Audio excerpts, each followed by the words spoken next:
Hello everyone, welcome to art study classes.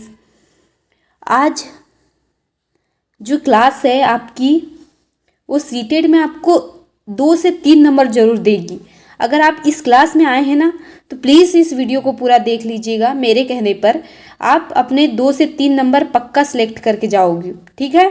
और ना ही ये वीडियो सिर्फ सीटेट के एग्ज़ाम के लिए बल्कि जितने भी कॉम्पिटिटिव एग्ज़ाम है जहाँ जीके जीएस का पोर्शन पूछा जाता है उन सभी के लिए बहुत इम्पॉर्टेंट है, ठीक है। और वैसे भी हम जितने चैप्टर कर रहे हैं ना पूरे एनसीईआरटी बेस्ड है, तो आप अगर अलग एग्ज़ाम भी दे रहे हैं स्टेट के या सेंट्रल के तो उसके लिए भी बहुत सारे क्वेश्चन यहाँ के इम्पॉर्टेंट है, ठीक है। चलिए ज़्यादा टाइम आपका वेस्ट नहीं करते, आज की क्लास स्टार्ट करते हैं। आज का हमारा चैप्टर 4 है आवास, ठीक है। आपने थंबनेल में तो अच्छे से देख लिया होगा और जिसका भाग फर्स्ट है।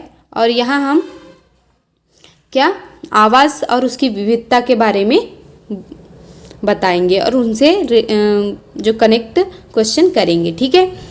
तो हमारा फर्स्ट क्वेश्चन है, भारत के किस राज्य में बांस के खंभों पर ऊंचे घर 10 से 12 फीट बनाए जाते हैं? लद्दाख, असम, राजस्थान या हिमाचल प्रदेश? हमारे 4 ऑप्शन दिए हुए हैं। असम में बांस के 10 से 12 फीट ऊंचे घर बनाए जाते हैं, खंभों पर घर बनाए जाते हैं, ठीक है। और वो काय के बने होते हैं? बांस के बने होते हैं। Option number B correct answer हो जाएगा। नेक्स्ट है आपका, मनाली में घरों की छतें ढालू क्यों बनाई जाती है? भारी वर्षा और बर्फबारी आसानी से नीचे गिर सके, ठीक है। गर्मी को रोकने के लिए, यह वहाँ का पारंपरिक डिज़ाइन है या हवा के दबाव को कम करने के लिए? 4 हमारे ऑप्शन दिए हुए हैं, चारों में से कौन सा हो जाएगा? मनाली के संदर्भ में वहाँ ढालू घर इसलिए बनाए जाते हैं ताकि भारी वर्षा और बर्फबारी आसानी से नीचे गिर सके। आजकल जो सभी कपल्स है या जो भी लोग प्रकृति से प्यार करते हैं या घूमने के शौकीन हैं, बहुत सारे लोग मनाली जाते हैं क्योंकि वहाँ बर्फ़ बारिश और जो उसका जो आनंद है प्रकृति को देखने का वो बहुत ही अद्भुत है, ठीक है। तो ऑप्शन नंबर 1 करेक्ट आंसर हो जाएगा। नेक्स्ट है आपका, राजस्थान के ग्रामीण क्षेत्रों में घरों की दीवारों को मिट्टी और गोबर से क्यों लिपा जाता है? ठीक है, राजस्थान, क्योंकि पहली चीज़ राजस्थान का नाम आया तो यहाँ पे बहुत ज़्यादा गर्मी, ठीक है, बहुत ज़्यादा गर्मी की वजह से। और गर्मी एक अलग है लेकिन यहाँ ऑप्शन में कुछ अलग दिया है, ये भी मतलब रिलेटिव है आंसर। दीवारों को चमकदार बनाने के लिए, दीवारों को मजबूत करने और कीड़ों को दूर रखने के लिए, केवल सुंदरता बढ़ाने के लिए या गर्मी को अवशोषित करने के लिए, ठीक है। ऑप्शन नंबर बी इसका करेक्ट आंसर हो जाएगा, इसलिए मैंने आपको पहले गर्मी बोला था, ठीक है। तो बहुत से बच्चे डी पर क्या हो जाएंगे, सही आंसर लगा देंगे, लेकिन इसका आंसर हो जाएगा बी, घर को मजबूत बनाने और कीड़ों को दूर रखने के लिए, ठीक है। नेक्स्ट है लद्दाख। लद्दाख के घरों की दीवारों पर किसका लेप लगाया जाता है? केवल गाय के गोबर का, मिट्टी और चूने का मिश्रण, सीमेंट और रेत, लकड़ी के बुरादे का? लद्दाख के घरों की दीवारों पर किसका लेप लगाया जाता है? ठीक है, बताइए बताइए, जल्दी से ऑप्शन पिन कीजिए कमेंट बॉक्स पर। मिट्टी और चूने का मिश्रण, ठीक है, मिट्टी और चूने का मिश्रण लगाया जाता है। Option number B correct answer हो जाएगा। नेक्स्ट है आपका, कश्मीर की डल झील में तैरते हुए मकानों को स्थानीय भाषा में आवास क्या कहा जाता है? ठीक है, मतलब पूछा गया है कि उसमें जो हमारे इधर कई जगह के स्थानों को अलग अलग नाम से पुकारा जाता है, तो जो डल झील में तैरते हुए मकान है उसे किस नाम से जाना जाता है? तो हमारा रेबो, इग्लू, डोंगा, मेहराब, 4 ऑप्शन दिए हुए हैं। जिसमें से ऑप्शन नंबर सी हमारा करेक्ट हो जाएगा, डोगा। ठीक है, और ये किस प्रकार दिख रहा है आप देख सकते हैं। ठीक है, नेक्स्ट है, हाउस बोट की छतों पर मिलने वाली सुंदर नक्काशी खत्मबंद किस प्रकार का पैटर्न होता है? फूलों का पैटर्न होता है, जिक्सा पहली, या जैसे ज्यामिति पैटर्न होता है, पक्षियों का चित्र होता है, या लहरदार रेखाएं होती है। जो हाउस बोट की छतों पर मिलने वाली सुंदर नक्काशी है उसे हम जिक्सा पहली या ज्यामिति पैटर्न भी कहते हैं। वाइट कलर का मतलब हाउस बोट के ऊपर, छतों के ऊपर यह सुंदर नक्काशी की जाती है। नेक्स्ट है, चंगपा जनजाति के त्रिकोणीय तंबू रेबो को गर्म रखने के लिए किस जानवर के बालों की पट्टियां बुनी जाती है? देखो, अभी हमारे पिछले क्वेश्चन में 4 ऑप्शन थे जिसमें से एक था रेबो, लेकिन वहां पे क्या आया था? डोंगा। ठीक है, क्योंकि तैरते हुए घरों को क्या कहा जाता है? डोंगा। अब यहाँ पे चंगपा जनजाति की त्रिकोणीय तंबू को क्या कहा जाता है? रेबो। देखिए, ऐसे ही क्वेश्चन बनते हैं, ऐसे ही पढ़ने वाले जितने भी स्टूडेंट हैं ना, क्वेश्चनों से ही आंसर और आंसरों से ही क्वेश्चन निकाल लेते हैं। को गर्म रखने के लिए किस जानवर के बालों की पट्टियां बुनी जाती है? भेड़ के बालों की, याक के बाल की, ऊंट के बाल की, या बकरी के महीन पश्मीना बाल की? ठीक है, तो चंगपा जनजाति है वो ऑप्शन नंबर 20 का करेक्ट आंसर हो जाएगा। याक के बालों की पट्टियां बुनी जाती है। नेक्स्ट क्वेश्चन है हमारा, चंगपा जनजाति के लेखा नामक आश्रय का उपयोग किसके लिए किया जाता है? देखिए, चंगपा जनजाति के लेखा नामक, अब चंगपा जनजाति से 2 शब्द रिलेटिव है, एक तो रेबो, ठीक है, और दूसरा लेखा। नामक आश्रय का उपयोग किसके लिए किया जाता है? मनुष्य के सोने के लिए, भेड़ बकरियों को सुरक्षित रखने के लिए, अनाज भंडार के लिए, या पूजा पाठ के लिए? तो लेखा नामक आश्रय है किसके लिए? Option number B correct answer हो जाएगा हमारा, भेड़ बकरियों को सुरक्षित रखने के लिए। नेक्स्ट है हमारा, एस्किमो शिकारी अत्यधिक ठंड से बचने के लिए बर्फ के ब्लॉक अर्धगोलाकार इग्लू बनाते हैं। बर्फ के ब्लॉक के बीच की हवा क्या कार्य करती है? ऑप्शन दिए हुए हैं हमारे, बाहर की ठंडी हवा को अंदर खींचती है, अंदर की शारीरिक गर्मी को बाहर जाने से रोकती है, रोशनी को अंदर आने देती है, बर्फ को पिघलने से बचाती है। इग्लू क्या होते हैं? क्या होते हैं इग्लू? आपको फोटो में दिख रहा होगा, इग्लू ये बर्फ से बने हुए घर होते हैं जो अंदर की शारीरिक गर्मी को बाहर जाने से रोकते हैं। ऑप्शन नंबर बी करेक्ट हो जाएगा।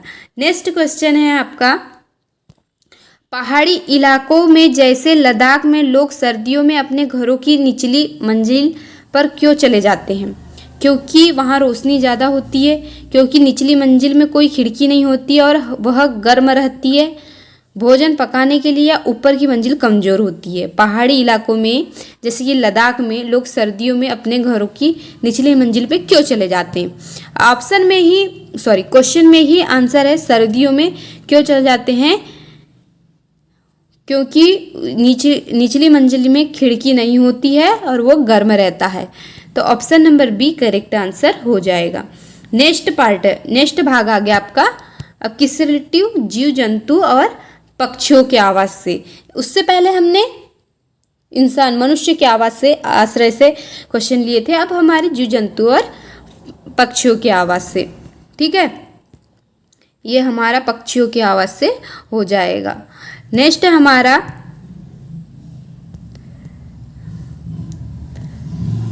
निम्नलिखित में से कौन सा पक्षी कैक्टस के कांटों के बीच या मेहंदी की मेड़ के बीच अपना घोंसला बनाता है? गौरैया, फाख्ता, शकरखोरा, कौवा? तो option number B correct answer हो जाएगा, फाख्ता। फाख्ता है जो कैक्टस के कांटों के बीच या मेहंदी की मेड़ के बीच अपना घोंसला बनाता है। गौरैया, फाख्ता, शकरखोरा, कौवा? तो option number B correct answer हो जाएगा, फाख्ता। फाख्ता है जो कैक्टस के कांटों के बीच या मेहंदी की मेड़ के बीच अपना घोंसला बनाता है। गौरैया, फाख्ता, शकरखोरा, कौवा? तो option number B correct answer हो जाएगा, फाख्ता। पौधे हैं ना उनके बीच, कांटों के बीच क्या होता है, मेहंदी की मेड़ में अपना घोंसला बनाता है। Option number B correct answer हो जाएगा। नेक्स्ट है आपका, कौवा पेड़ की सबसे ऊंची डाल पर घोंसला बनाता है, इससे घोंसले में मुख्य रूप से क्या पाया जाता है। ये बहुत इंपॉर्टेंट क्वेश्चन है। मैंने 2021 में एग्ज़ाम दिया था सीटेट का, जो क्वालिफाई है, मैंने 2-3 बार क्वालिफाई कर लिया है, लेकिन वहाँ भी यही क्वेश्चन पूछा गया था। बताओ ये क्वेश्चन आपके लिए कितना इम्पोर्टेंट है। केवल नाजुक टहनियाँ, लोहे के तार और लकड़ी की शाखाएं, कपास और चिथड़े और सूखी पत्तियाँ और घास, क्या मिलता है वहाँ पे, इतना मजबूत बनाता है कौवा अपना घोंसला। वहाँ पे लोहे की तार और लकड़ी की शाखाएं मिलती है। कौवा, कौन सा पक्षी कौवे के घोंसले में अपने अंडे देता है और कौवा उन्हें अपने अंडों के साथ सेता है। मतलब वो पक्षी इतना चालाक होता है, उसकी इतनी प्यारी मधुर आवाज़ होती है, वह इतनी चालाकी से कौवे के घोंसले में अपने अंडे डाल देती है, और कौवा बेचारा इतना नादान कि वो अपने बच्चे समझ के उसको पालता है। तो वो है हमारी प्यारी सी कोयल। Option number C correct answer हो जाएगा। कोयल कौवे के घोंसले में अपने अंडे डाल देती है, ठीक है, और साथ में वो अपने बच्चे के साथ ही क्या होता है, कोयल के बच्चों को भी पालने लगता है। अलमारी के ऊपर, आईने के पीछे या घरों के कोने पर घोंसला बनाने वाला आम पक्षी कौन सा है। ऑब्वियसली बात है कौवा, नहीं अभी आपने पढ़ा था। बया, नहीं। बसंत गौरी, गौरैया। आप घर घर में आपको पहले गौरैया दिखती थी, ठीक है, पहले गौरैया दिखती थी। अब तो प्रदूषण और इतना सारा लोगों का आडंबर हो गया है कि आपको नॉर्मली जो पक्षी पहले आंगन में चहकते दिखते थे, घर में आते दिखते थे, अब तो दिखते ही नहीं है, ठीक है। गौरैया, अब तो कोई बच्चों को तो अभी गौरैया समझेगा भी नहीं। पहले अभी हम भी गांव से ही रिलेटिव है, तो पहले ऐसे आंगन में आ जाती थी, हमारे छप्पर पे आ जाती थी, लेकिन अब तो देखने से नहीं दिखती दूर दूर तक।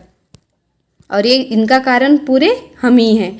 गौरैया पक्षी आम पक्षी की तरह कहीं भी अपना घोंसला बना देती है, ठीक है। Option number A correct answer हो जाएगा। नेक्स्ट क्वेश्चन है हमारा, दर्जी चिड़िया अपना घोंसला किस प्रकार तैयार करती है। किस प्रकार करती है, मिट्टी से घर बनाकर अपनी नुकीली चोंच से 2 पत्तों को आपस में सीकर, पेड़ के तने में गहरा छेद कर या जमीन पर गड्ढा खोदकर। तो अपनी नुकीली चोंच से 2 पत्तों के बीच आपस में सीकर, नाम ही क्या है, दर्जिन चिड़िया, तो सिलकर ही बनाएगी ना। ऑप्शन नंबर बी करेक्ट हो जाएगा। नेक्स्ट है हमारा, शकरखोरा अपना घोंसला कहाँ और कैसे बनाता है। ऊंचे पेड़ की चोटी पर, किसी छोटे पेड़ या झाड़ी की डाली पर लटकता हुआ, पत्थरों के बीच, खाली जगह पर, पुराने खंडरों में। ऑप्शन नंबर बी करेक्ट हो जाएगा। शकरखोरा अपना घोंसला छोटे पेड़ या झाड़ी के डाली पर लटकता हुआ बनाता है। अब आपने कई बार देखा होगा, अगर आपने आपके आसपास याला पक्षी होगा तो, ठीक है।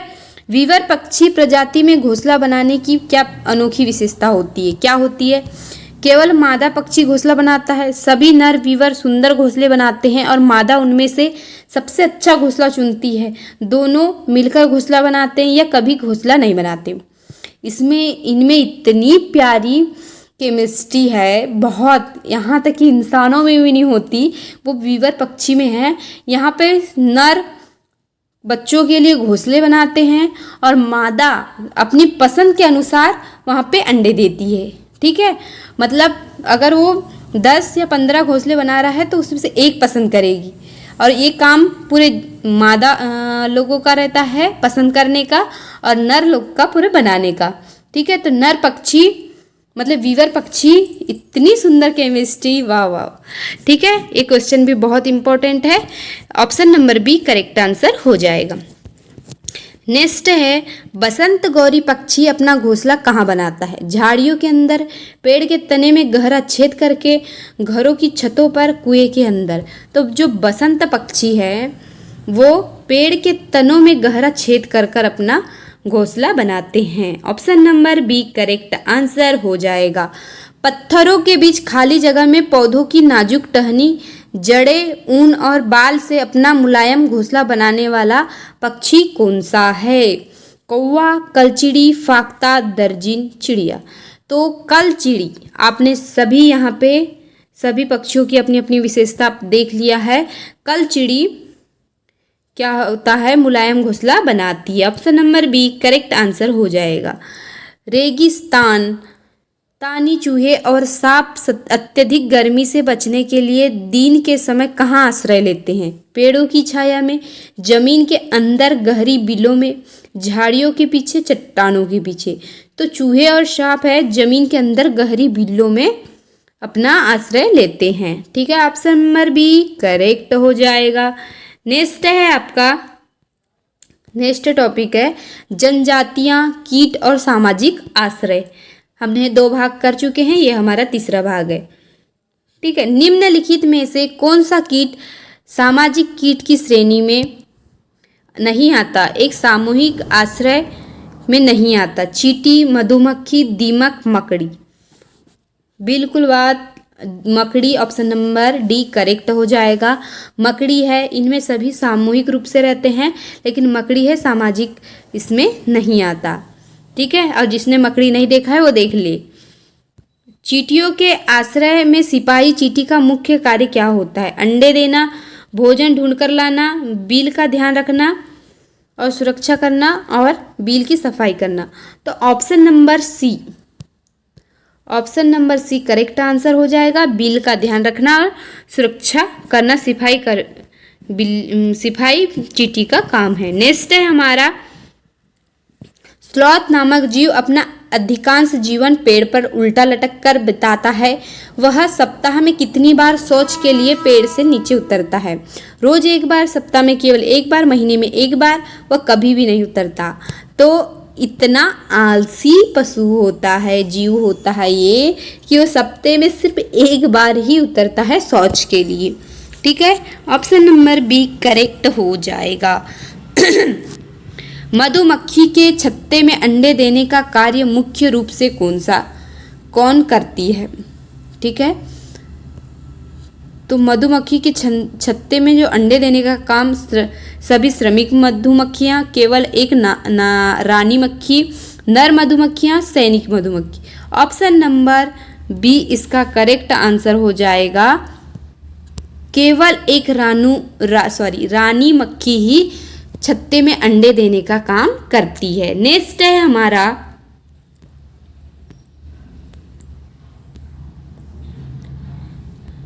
विश्व प्रसिद्ध पश्मीना शाल बनाने वाली बकरियां का चंपा लोग किस ऊंचाई पर पालते हैं? ठीक है, तो 1000 मीटर, 2000 मीटर, लगभग 5000 मीटर की ऊंचाई पर समुद्र तल पर। विश्व प्रसिद्ध पश्मीना शाल अत्यधिक गर्म शाल है, और ऑप्शन नंबर सी इसका करेक्ट आंसर हो जाएगा। 5000 मीटर की ऊंचाई पर इसे पाला जाता है। कौन सी जनजाति पाली जाती, कौन सी जनजाति पालते हैं जो हमारी बकरी को? तो वो है चंपा। ठीक है, चंपा जनजाति। नेक्स्ट है हमारा, लद्दाख में घरों की समतल छतों का उपयोग सर्दियों के लिए भोजन पकाने के अलावा किस काम में आता है? अनाज, लाल मिर्च और उपले सुखाने के लिए, कार पार्क करने के लिए, मेहमान के सोने के लिए, और पानी की टंकी रखने के लिए। जो समतल छतों का उपयोग है वो क्यों किया जाता है सर्दियों में? अनाज, लाल मिर्च और उपले सुखाने के लिए। उपले मतलब कंडे, गोबर के जो कंडे बनाए जाते हैं ना, वो। Option number A correct answer हो जाएगा।